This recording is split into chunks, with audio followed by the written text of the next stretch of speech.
वो इशारा दे रहे हैं कि पाकिस्तान की कमर टूट चुकी है। मोदी सरकार की बात हो या आज का वक्त जो चल रहा है, जो हालात हैं वो सामने हैं कि इस किस्म की कमर पाकिस्तान की कभी टूटी नहीं जो आज टूटी। हालत बहुत ख़राब है। थोड़ा सा भी अगर ऐसा माहौल बना तो वो सारे लोग यहाँ आने को तैयार होंगे। अमित शाह जी का भाषण सुन के आया था, मोदी जी का भाषण सुन के आया था कि पार्लियामेंट में उन्होंने कहा था कि हमें मजबूरन ये यूटी बनाई जा रही है। जम्मू कश्मीर में विधानसभा चुनाव कब होंगे, इसको लेकर सवाल तो कई हैं, मगर जवाब फ़िलहाल किसी के पास नहीं है।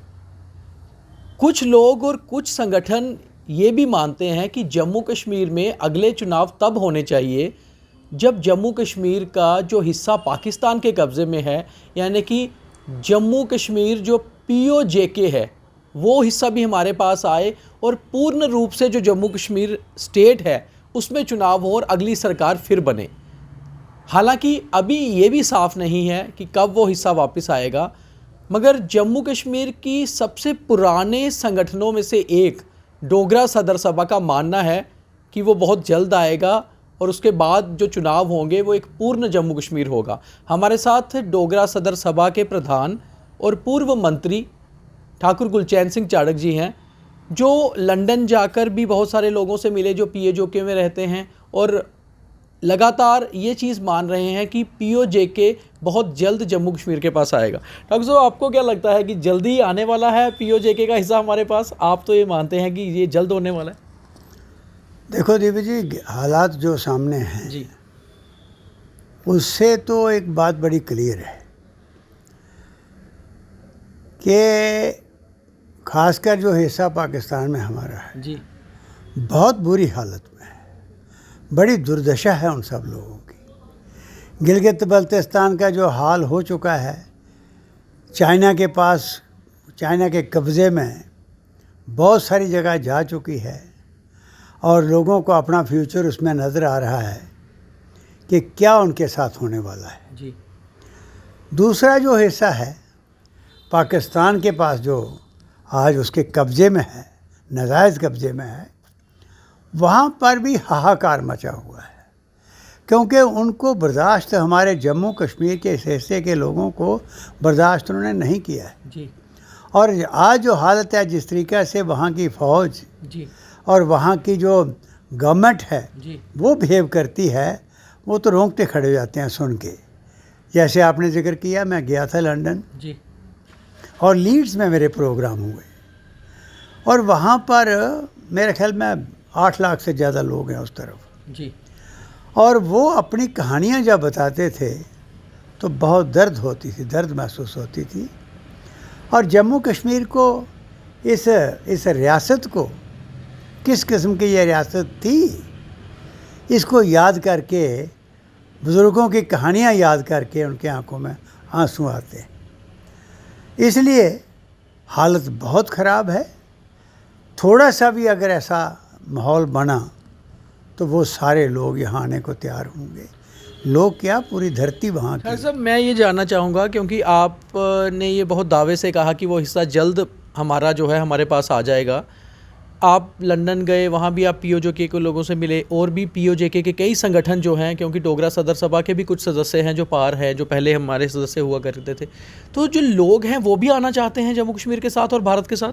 मैं वही कह रहा हूँ जी, कि वहाँ के जो लोग हैं, वहाँ के क्या, जम्मू कश्मीर के जो लोग वहाँ उसके कब्ज़े में हैं, वो जगह जो उसके कब्ज़े में है, वो सारे के सारे लोग, सारा का सारा हिस्सा भारतवर्ष का हिस्सा बनना चाहता है। ये बड़ी क्लियर बात है और ओपनली कहते हैं वो। मैं कहता हूँ कि मैं लंदन से वापस आया तो वहाँ के जो हिस्टोरियंस थे, बहुत से ऐसी लेडीज़, जेंट्स मिले। एक मिसेस समीना राजा थी, उसने कहा मुझे जम्मू की धरती की मिट्टी भेजो। मैंने भेजी और मुझे ये पता लगा कि कई दिन वो अपना फ़ोटो भेजा उसने, कई दिन वो रोती रही कि हम ये इस मिट्टी के ऊपर कब जाएंगे, यहाँ हमारे बुज़ुर्गों का खून है, यहाँ उनका पसीना मिला हुआ है। इसलिए उनमें वो कशिश है, वो आना चाहते हैं, पूरा हिस्सा इसमें शामिल होना चाहता है। ज़बरदस्ती वहाँ पर रखा गया है, जो मुझे बड़ा नज़दीक से पता लगा है। वहाँ के प्राइम मिनिस्टर भी मेरे घर आए थे यहाँ जम्मू में, जब वो घूमने आए हैं जो POJK के प्राइम मिनिस्टर, उनसे भी बातें हुई। तो इसलिए हालत उनकी बुरी है, सिर्फ ज़बरदस्ती उनको रखा गया है। और मुझे लगता है जिस किस्म के हालात, जैसे आपने कहा, ये वो इशारा दे रहे हैं कि पाकिस्तान की कमर टूट चुकी है, आज वो नहीं, अब पाकिस्तान नहीं संभल पा रहा और इन लोगों की उम्मीदें बड़ी बढ़ गई हैं। क्या लगता है जाड़क साहब, कब तक हो पाएगा ये? मोदी सरकार में कई लोग कहते हैं कि इसी सरकार में होगा। देखिए, मैं इसके लिए कोई डेट तो नहीं फिक्स कर सकता, लेकिन जैसे आपने खुद कहा कि अगर विल हुई करने की तो ये कभी भी हो सकता है। और ख़ासकर मोदी सरकार की बात हो या आज का वक्त जो चल रहा है, जो हालात हैं वो सामने हैं कि इस किस्म की कमर पाकिस्तान की कभी टूटी नहीं जो आज टूटी। जाड़क साहब, आप लंबे समय तक कांग्रेस में रहे हैं, आज आप भी ये कह रहे हैं कि ये सरकार जो है इस समय में ये सिचुएशन सही है हो पाएगा, तो आपको लगता है कि जो कांग्रेस नहीं कर पाई, जो चीज़ नहीं दिखा पाई, जो गट्स, वो आज ये सरकार दिखा रही है या दिखा सकती है? नहीं, ऐसी बात नहीं है। बात यह है कि उस वक़्त भी कोशिश हुई, पाकिस्तान के 2 हिस्से हुए, ये कांग्रेस के टाइम ही हुए। जब बांग्लादेश अलग देश बन गया, ये बहुत बड़ी चोट थी। और उसके बाद कुदरती बात है, देखिए, लड़ाइयाँ लड़ाई के मैदान में होती हैं, जंगे मैदान में जंग होते हैं, लेकिन फैसले टेबल पर होते हैं। उस वक़्त क्या हालात बनते हैं, क्या सामने आते हैं, क्या सिचुएशन रहती है, उसको देख के फैसले होते हैं। वो फैसला उस वक़्त नहीं हो सका, लेकिन इसमें कोई शक नहीं, पाकिस्तान की कमर बुरी तरह उस वक़्त टूट गई थी जब उसके 2 हिस्से हो गए थे। वो कांग्रेस के टाइम हुए थे। मैं किसी पॉलिटिकल पार्टी की बात नहीं करता, मैं इंसानों की बात करता हूँ। कौन किस वक़्त at the helm of affair था, किसकी वो सोच थी, किस तरीके से काम किया। मैं आपको बताऊँ, जब ये हालात बहुत ख़राब हो गए, मिलिटेंसी की लपेट में पूरा जम्मू कश्मीर आ गया। आपको पता है, पूरा लाखों की तादाद में कश्मीरी पंडित और दूसरे हिंदू डोगरास जो हमारे रहते थे, सिख थे या मुसलमान जो कोई प्रो इंडियन थे, कैसे भागे वहाँ से, किस किस्म के हालात बने। मुझे याद है कि डोगरा सदर सभा का प्रेसिडेंट होने के नाते यहाँ की मुस्लिम फेडरेशन उस वक़्त बनी, उसके प्रेसिडेंट अफजल मजीद, उनको साथ हम दोनों गए और वहाँ इनके हाइडआउट्स में यासीन मलिक मासूमा में था, वहाँ कोई जा नहीं सकता था, मिलिटेंट ही मिलिटेंट थे, गलियों में पुलिस नहीं होती थी। हम 12 दिसंबर 1994 को उसके हाइडआउट में पहुँचे, ये पूछने के लिए क्यों जला रहे हो जम्मू कश्मीर को, क्या ये आपका है, हम सब का है, हमें क्यों नहीं पूछते हो। हिम्मत करने की ज़रूरत होती है। और उसके बाद पुंछ राजौरी पाकिस्तान के लपेट में आ चुका था। आपको याद होगा, यहाँ के लड़के ट्रेनिंग करने के लिए वहाँ जा रहे थे और उस वक़्त सब हाथ खड़े कर बैठे थे। गवर्नर साहब ने मुझे बुलाया कि चाणक्य साहब, अभी आपको कुछ लोग याद करते हैं, आप वहाँ पहुँचते हो? मैंने कहा पहुँचूँगा। पहुँच के 21 लड़के मैंने जेलों से छुड़ाए और रात को 1-1 बजे उन्होंने मेरे हाथ पर हाथ रख कर कस्में खाई कि हम वेपन छोड़ देंगे, हम मेन स्ट्रीम में आएंगे। आए, आज भी उनके घर बसे हुए हैं जो मिलिटेंट बन चुके थे। वहाँ अयूब शबनम जैसे लोग जिनको कहते थे कि जहर है फैल जाएगा सोसाइटी में, उनको छुड़ाया मैंने, घरों में बसाया, बड़ा शानदार काम किया। अर्जुन सिंह उस वक़्त के ह्यूमन रिसोर्स मिनिस्टर मेरे साथ सुरनकोट, वहाँ पर 100 आदमी नहीं इकट्ठा हो सकता था, 35,000 लोगों का वहाँ प्रोग्राम हुआ। और फिर पुंछ में जो जुलूस निकाला उस वक़्त, आप हैरान होंगे सुन के कि उस वक़्त आर्मी वाले सोचते थे कि क्या करें, कितने लोगों को मारेंगे। लेकिन जब हमने दिन रात वहाँ काम किया, रिस्क लिया, हाइडआउट्स में गए, लोगों से मिले, बुरे तीबर भी हमने देखे, तो रिज़ल्ट ये हुआ कि मैंने होम मिनिस्टर ऑफ इंडिया को मैंड्री में बुलाया। 40,000 वहाँ पर यूथ था और पुंछ में जुलूस निकाला। दुकानें बंद थीं, घबराए हुए थे लोग। पुंछ में जुलूस निकाला और मुस्लिम यूथ ने, लोगों ने, हिंदू मुस्लिम ने इकट्ठे होकर नारे लगाए कि देश की रक्षा कौन करेगा, हम करेंगे।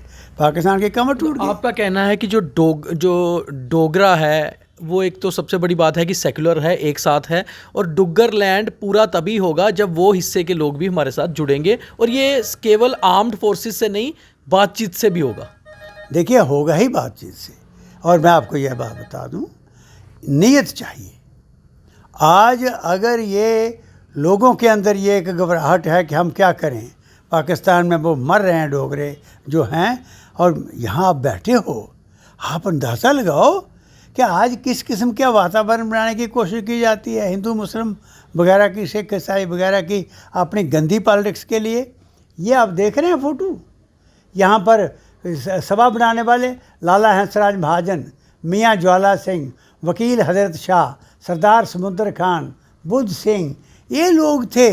ये सेकुलर एक गुलदस्ता था। डुग्गर प्रदेश की मिसाल, यहाँ तो महात्मा गांधी ने कहा था कि यहाँ रोशनी की किरण मुझे यहाँ नज़र आती है। ये डोगराज को ये नहीं पता था। ये तो जहर अंग्रेज़ों ने डाला लास्ट में, जब ये 47 में जिस तरीके से कवालियों का हमला करवा के, और पहले मीरपुर रात को मुस्लिम जो सोल्जर्स थे उनको बहका के, पता नहीं क्या क्या उनके दिमाग में रखा गया, और रात को जितने भी बाकी डोगराज उनके साथ थे फौजी, उनका कत्ल करवाया गया। ये जहर डाला गया। ये बड़ी इसी बात को कि ये डोगराज का एक सिक्का पूरी दुनिया में मानते थे। आज लंदन चले जाओ आप, वहाँ पर म्यूज़ियम में चले जाओ, आर्काइव्स देखने चले जाओ, विल सी जिन चेहरों को, जनरल जोरावर को लोग हैरान होते हैं कहानी सुन के। तो इसलिए ये गजब का पूरा जम्मू कश्मीर जो था, एक तरफ हम मांग कर रहे हैं कि हमारा हिस्सा वापस आए और हमारी स्टेट जो है प्रॉपर एक जो पुरानी स्टेट थी वही वापस बने। दूसरी ओर हमारी स्टेट 2019 में यूटी में तब्दील हो गई। आप मानते हैं कि स्टेटहुड वापस अब जल्द मिलना चाहिए और फिर आगे ये बढ़ेगी, पीओजे भी वापस आए? देखिए, जब ये यूटी बनाई गई तो उस दिन मेरी प्रेस कॉन्फ्रेंस थी यहाँ पर। पता नहीं किन पॉलिटिशियनों की सोच थी, कहाँ दिमाग गया था, मेरी गिरफ्तारी हुई।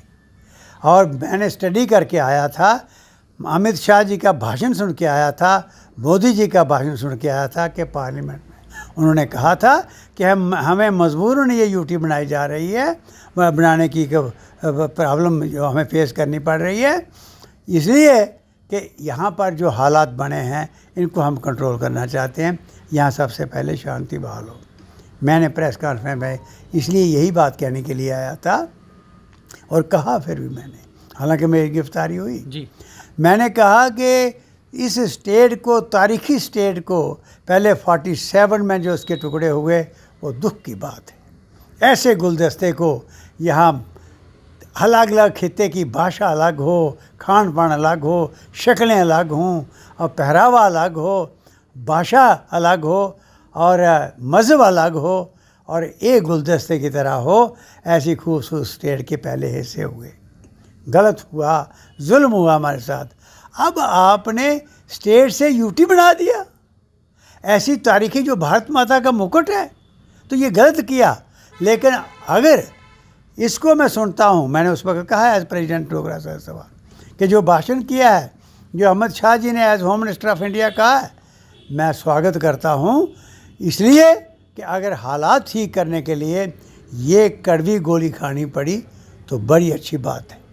लेकिन एक बात ध्यान रखना, मैंने कहा था कि स्टेटहुड वापस मिलनी चाहिए। और दूसरा, अच्छा डॉक्टर वो होता है कि जिस्म का जो हिस्सा ख़राब है उसका ऑपरेशन करो, उसका ट्रीटमेंट करो, जो करना करो, लेकिन बाकी जिस्म को इन्फेक्शन से साफ़ रखो। और जम्मू प्रांत जो है, यहाँ इन्फेक्शन नहीं है, मेहरबानी करके इसको बचा लो। और दो किस्म की यहाँ फोर्सेस उभरी हैं जम्मू कश्मीर के अंदर आफ्टर 47, एक एंटी नेशनल और एक नेशनल। नेशनल फोर्स जो है वो डुग्गर प्रदेश है। और आप जिस फोर्स को तगड़ा करोगे, मजबूत करोगे, ताकतवर करोगे, उसका बोलबाला होगा। आपने हमेशा अपीज़मेंट पॉलिसी की है, उनको खुश किया है जिन्होंने आपको गाली दी, इसलिए आपको नुकसान हुआ। अब अगर आप ये यूटी बना रहे हो तो मेहरबानी करके इनका बैलेंस बराबर कर दो। सबसे पहले डोगरा सदर सभा का मानना है कि पीओजेके बहुत जल्द वापस आने वाला है, और पीओजेके जब जम्मू कश्मीर में मिलेगा तो ही डोगरा लैंड, डुग्गर प्रदेश वापस पूरा होगा जो 1947 से पहले था। और जो पीओजेके में हैं वो भी सभी डोगरा लोग हैं। मगर ख़ास तौर पे डोगरा सदर सभा भारत सरकार से भी ये मांग कर रहा है कि स्टेटहुड का दर्जा वापस दिया जाए, क्योंकि स्टेटहुड का दर्जा मिलने के बाद ही पीओजे के आने के बाद जो जम्मू कश्मीर स्टेट है वो वापस पूरी होगी। दीपक खजूरिया, कैमरा पर्सन रुपेश राज के साथ द न्यूज़ स्क्वायर।